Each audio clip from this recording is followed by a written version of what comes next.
I think this book is one of the most interesting books published lately.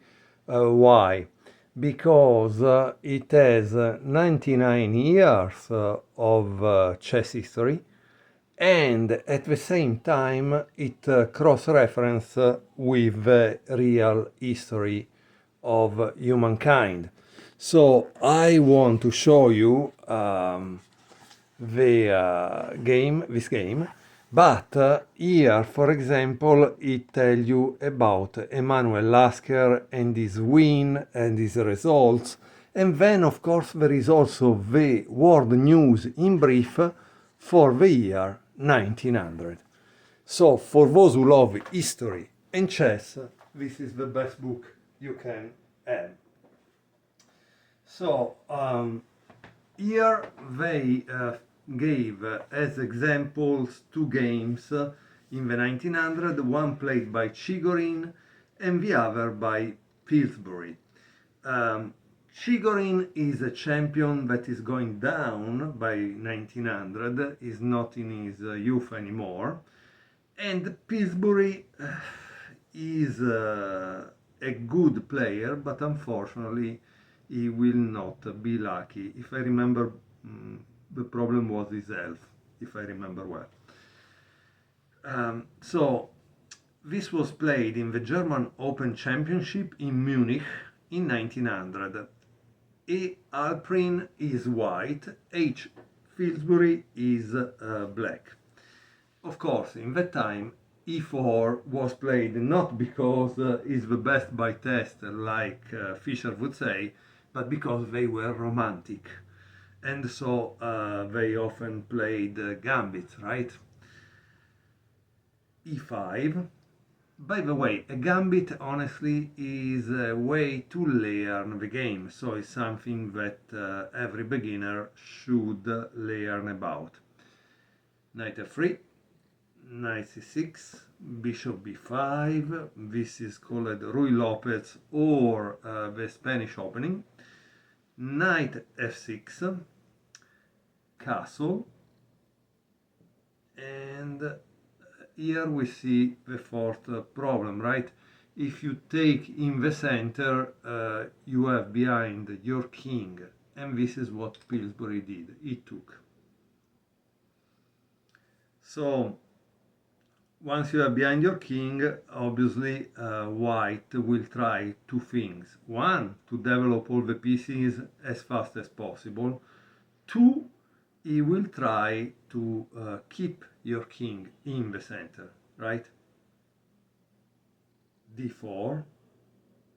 Here, if you take, obviously you are going to lose badly.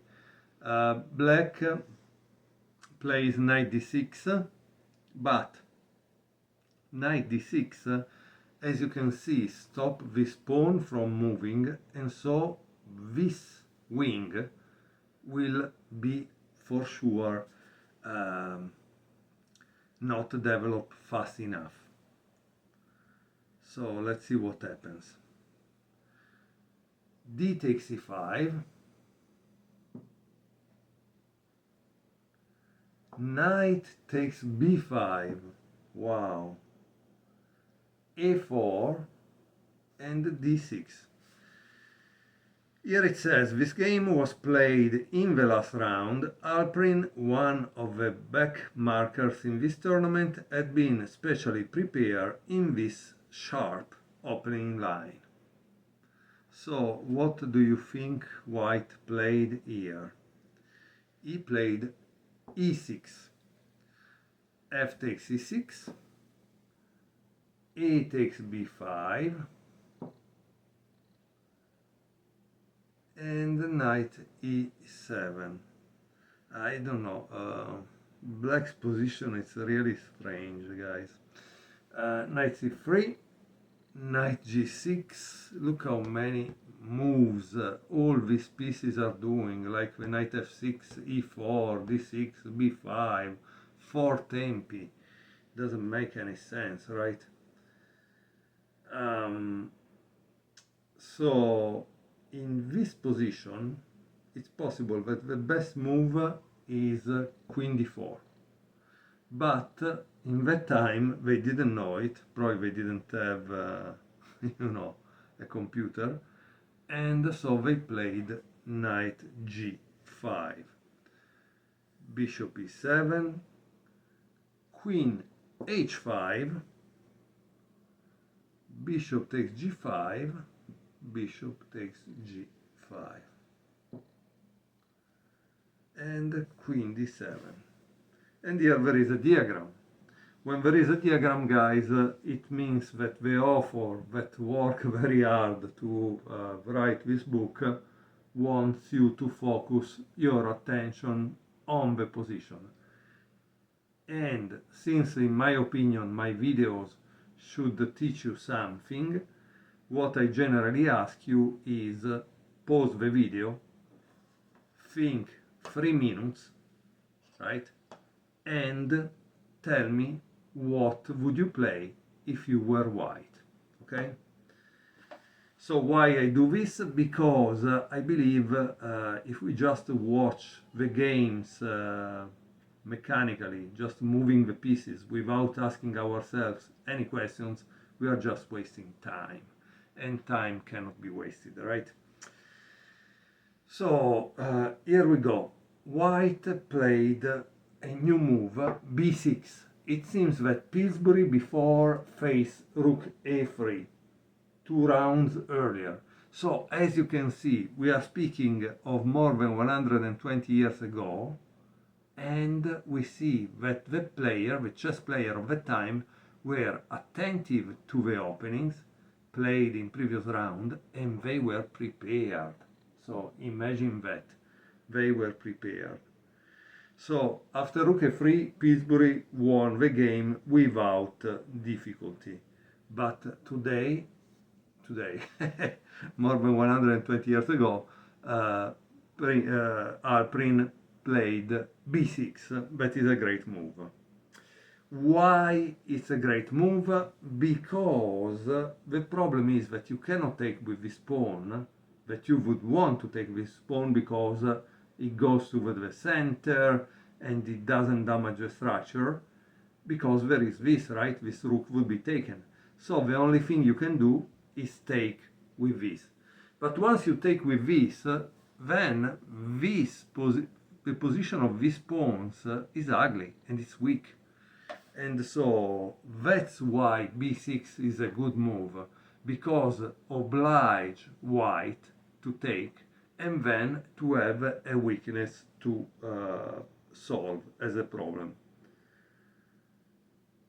So next, what would you say that white played next?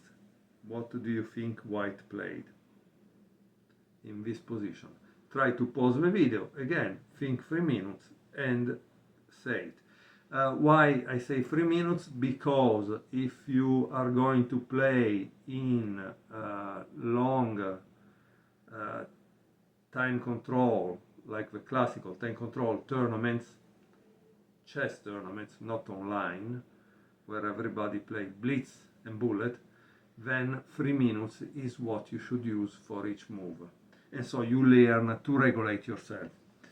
Okay, the move is knight d5. Boom! Why is this move great? Because if black doesn't take, white will take here and it become a mess, right? So he needs to take. That's all he needs to do. But once he takes, rook f1, check, right? So if we check here, we see that white has given a lot of material. We are something like 1 piece and 2 pawns for this kind of attack. And it cannot move this because it's pinned. It cannot go here because of this. It cannot put the queen in front. He played king f8. And so, what is white's advantage? White's advantage is that he has taken, he was able to keep the enemy king in the center. while black has two problems. This rook is out of a game, and this rook is out of a game, right? So it's true that is materially down of 3 plus 2, 5, but for the moment, black is down of 10. So not much difference, right?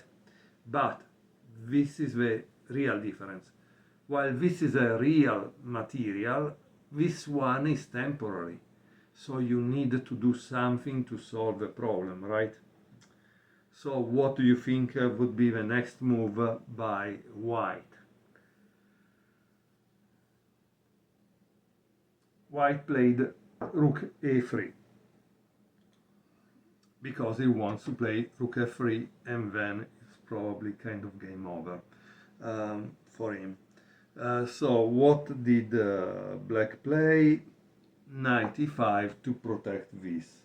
But again, I tell you, what do you think white played in this position?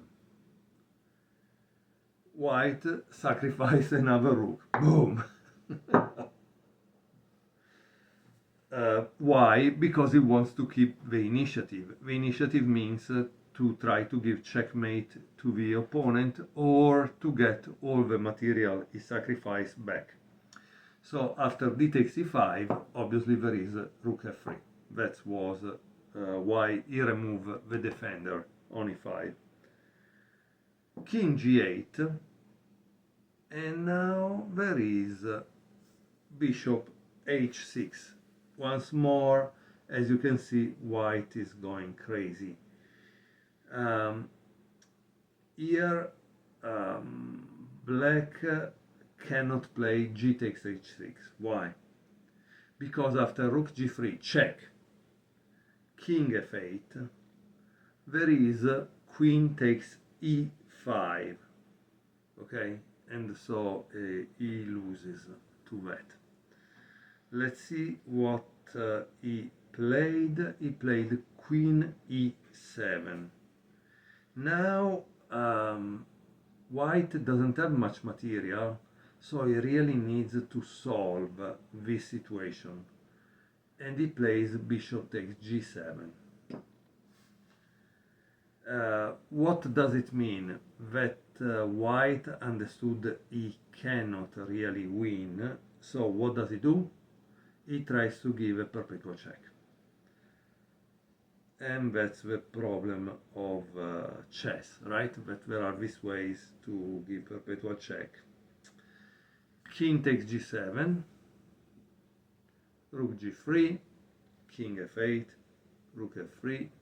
He cannot go here, and he surely doesn't want to put this in front and get checkmated. So he goes here, right? Check, tack, tack, and the game is over. So guys, I hope you enjoyed this game from this book that has the difficult task to tell you about 100 years of chess, and also 100 years of history, right?